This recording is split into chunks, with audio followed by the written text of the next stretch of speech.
It's Friday 13th of September, and this is This Week in Tabletop RPG, brought to you by EN World. Chaosium have announced the finalists for the Basic Roleplay Universal Game Engine Design Contest, so out of just shy of 200 entries, 10 have been selected by the judges for final voting by the public. Each finalist will receive a $500 prize, and the designers of the top 3 entries of the votes will get $2,000 each. So voting is now live until September 26, so you can vote for your favourite game of the lineup, and you can find the links to vote on EN World. WizKids is publishing a new Dungeons & Dragons board game. So Dungeons & Dragons Builders of Baldur's Gate is a new board game designed by Matthew Dunstan, and he's best known for designing the games Monumental and Elysium. So players compete to build prestige in the iconic Forgotten Realms city of Baldur's Gate, aiming to control districts within the city and 3 main factions. The game will be released in the second quarter of 2025 and has a retail price of $64.99. Hasbro CEO Chris Cocks is convinced that the Dungeons & Dragons franchise will support some kind of AI usage in the future. Speaking at a Goldman Sachs event, Cocks spoke about how AI products could soon support Dungeons & Dragons and other Hasbro brands.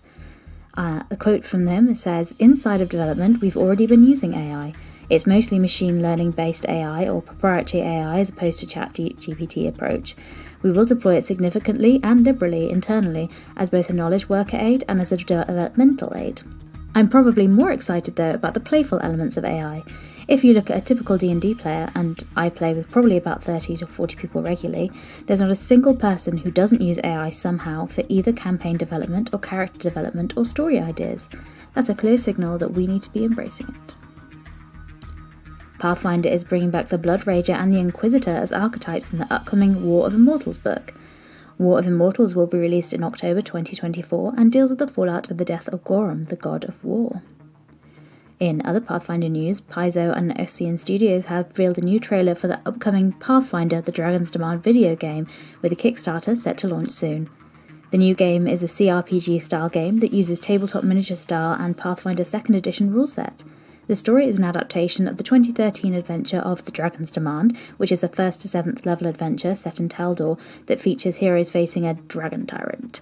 So whilst the game does use digital miniatures, it also features various visual effects and dynamic weather, and the game will also feature an expanded storyline, new side quests, and a new personal storyline for player characters. If you'd like to hear these stories discussed in more detail, you can listen to Morrus's Unofficial Tabletop RPG Talk podcast, or you can read all about it at enworld.org. I'm Jessica, and that was This Week in Tabletop RPG.